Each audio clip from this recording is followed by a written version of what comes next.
test port. The ATS test port assembly should be used whenever a contractor is required to drill holes in the duct. This assembly provides protection to the duct wall while allowing the hole to be accessed in the future.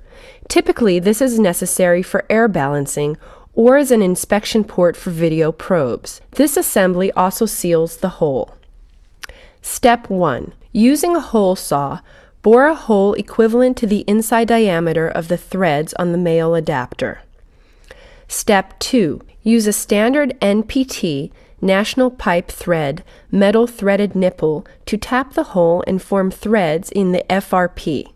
This will avoid stripping the PVC threads and ensure a secure bond. Step 3. Use Chem Bond putty mix to coat the exposed edge of the hole and then liberally coat the exterior threads of the assembly. Step 4. Screw the test port assembly in place until threads are no longer exposed. Chem Bond putty should be smoothed around the outside of the ATS test port. Assembly in the inside seam of the test port and the duct should have a sealing layer of putty mix.